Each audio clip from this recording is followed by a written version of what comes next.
Hi అండి, అందరూ ఎలా ఉన్నారు? బాగున్నారా? Welcome to Bhavya's world 110. మీరు కనుక నా వీడియో ఫస్ట్ టైం చూసినట్లయితే ప్లీజ్ సబ్స్క్రైబ్ చేయండి. సబ్స్క్రైబ్ చేసి గంట సింబల్ ఆన్ చేస్తే నేను పెట్టే ప్రతి వీడియో కూడా మీకు నోటిఫికేషన్ అయితే వస్తుంది. ఇవాళ వీడియో వచ్చేసి మేమైతే నిన్న సోమవారం నాడు పుట్టలో అయితే పాలైతే పోసుకున్నాము. నాగుల చవితి కదా పోసుకుంటారు, ఇప్పుడు పోసుకున్నారేంటి అనుకుంటున్నారేమో. మా ఊర్లో అయితే నాగుల చవితికి గడవలేని వాళ్ళు కార్తీక సోమవారం నాడైతే పుట్టలో పాలు అయితే పోసుకుంటారు. అదేవిధంగా మేమైతే నిన్న పుట్టలో పాలు పోయడానికి అయితే వెళ్ళాము. ముందుగా పాలు పోయడానికి అయితే నల్ల నువ్వులు తెల్ల నువ్వులు ఉంటాయి కదా, వాటితో అయితే చిమ్మిలి కింద చేస్తాము. అంతేకాకుండా తడిపిండితో చలివిడి కూడా చేసి అవి కూడా తీసుకెళ్తాము. పుట్టకాడికి వెళ్ళిన తర్వాత ముందుగా పుట్ట పైన అయితే పసుపు నీళ్లు జల్లి ఆ తడిపిండి ఉంటుంది కదా, అది ఆ విధంగా జల్లుతారు. తర్వాత పూజకైతే సిద్ధం చేస్తున్నాను నేను. పద్మం ముగ్గేసి మనం ఏ పూజ చేసినా ముందుగా తొలి పూజ వినాయకుడికి అయితే చేస్తాం కదా, అందువలన నేను పసుపు వినాయకుడిని అయితే చేస్తున్నాను. పసుపు వినాయకుడిని చేసి గంధం రాసి కుంకుమ బొట్టు పెట్టి ఆయనకి కూడా వస్త్రం సమర్పించి తర్వాత ప్రసాదంగా చిన్న బెల్లం ముక్క అరటిపళ్ళు అయితే పెడుతున్నాను. ఎటువంటి ప్రసాదం పెట్టినా సరే ఆయనకి ఇష్టమైనది బెల్లం ముక్క, అందువలన కంపల్సరీగా చిన్న బెల్లం ముక్క అయితే పెడతాము. అరటిపళ్ళు బెల్లం ముక్క అయితే పెడుతున్నాను. తర్వాత అయితే నేను దీపారాధనకు కూడా పక్కన సిద్ధం చేస్తాను. దీపారాధన చేయడానికి ఆవు నెయ్యితో అయితే చేస్తున్నాము. ఆకు వేసి ఆకు పైన అయితే అక్షింతలు వేసి తర్వాత అయితే ప్రమిద పెట్టాలి. ప్రమిద పెట్టిన తర్వాత ఆవు నెయ్యి అయితే పోసుకుని 3 ఒత్తులు అయితే వేస్తాను నేను. బ్రహ్మ విష్ణు మహేశ్వర స్వరూపంగా 3 ఒత్తులు అయితే వేస్తాను. దీపారాధనకి సిద్ధం చేసిన తర్వాత పుట్టకైతే గంధం రాసి కుంకుమ బొట్టు అయితే పెడుతున్నాను. చూడండి, ఇక్కడ నేను పగడాల దండ అయితే వేశాను. ఈ విధంగా బంగారం ఏదైనా కూడా పుట్ట పైన పెట్టి పూజ అయ్యేంత వరకు కూడా అక్కడ ఉంచి పూజ అయిన తర్వాత అయితే మన మెడలో వేసుకుంటాము. ఈ విధంగా చేస్తే అదొక నమ్మకం. ఎప్పుడూ కూడా ఇలాగే చేస్తాము. చూడండి, ఒక్కసారి అయితే పుట్టనైతే చూపిస్తున్నాను. ఇది మా చేలోనే ఉంటుందండి, మా తోటలో. ప్రతి సంవత్సరం కూడా మేము ఇక్కడే పాలు అయితే పోసుకుంటాము. ఇది వీటితో పాటు మనము తేగలు ఉంటాయి కదా, ఆ తేగలు పచ్చివి కాల్చినవి బుర్రగుంజు అని ఉంటుంది, అవి కూడా పుట్టలో అయితే వేస్తాము. తర్వాత కోడిగుడ్లు ఆవు పాలు కూడా పోస్తాము. తేగలు అనేవి పుట్టలో పాలు పోసేంత వరకు కూడా తినమండి మేము. ఈ పుట్టలో పాలు పోసిన కానీ తేగలు అయితే తింటాము. చూడండి, పుట్టకు కూడా నేను బొట్టు పెట్టి పువ్వు వస్త్రము అలంకారం అవన్నీ చేసి అక్కడ అరటిపళ్ళు తాంబూలం కూడా పెట్టాను.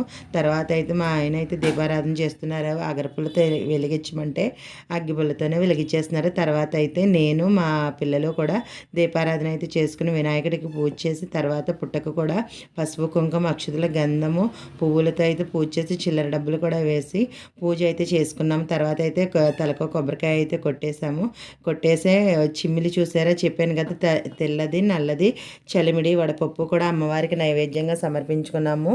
తర్వాత ఇవి కోడిగుడ్డు పాలు ఇవి కూడా పుట్టలో వేసేసాము. తర్వాత అయితే కొబ్బరికాయలు కూడా కొట్టేసి అమ్మవారికి హారతి ఇచ్చేసి ధూపం చూసారా, ధూపం కూడా వేస్తాము. తర్వాత దీపావళికి తెచ్చిన క్రాకర్స్ ఉంటాయి కదా, అవి ఎప్పుడూ కూడా పుట్ట దగ్గర కూడా కాలుస్తాము. ఉంది కదా దిబ్బి దీపావళి, మళ్ళీ వచ్చే నాగుల చవితి అని ఉంటుంది కదా, ఆ పాట పాడుకుంటూ మా పిల్లలు అయితే మందులు కాల్చేశారు. చూడండి, ఇదైతే పామాయిల తోట, ఇది మాదే. ఇక్కడే పుట్ట ఉందండి, ఇందులోనే మేమైతే ప్రతి సంవత్సరం కూడా పాలు పోస్తాము. చూడండి, భూచక్రం వెలిగిస్తున్నారు. నేనైతే నేల మట్టిగా ఉంది కదా, తిరగదనుకున్నాను కానీ అది బాగానే తిరిగేసింది.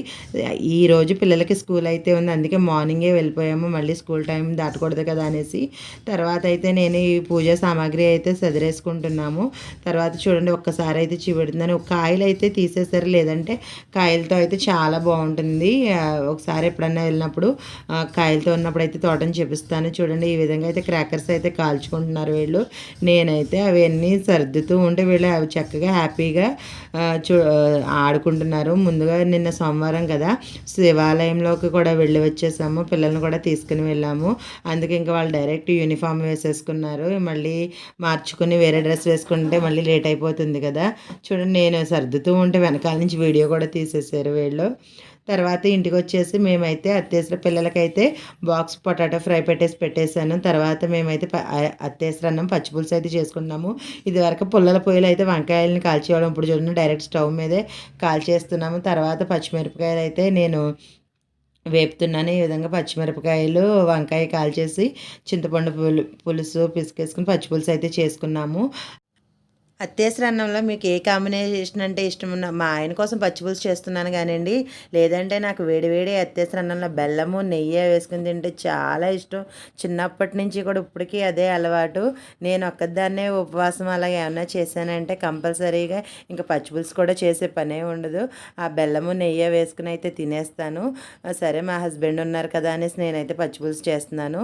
వీడియో వీడియో నచ్చినట్లయితే లైక్ చేయండి. Thanks for watching. Bye bye.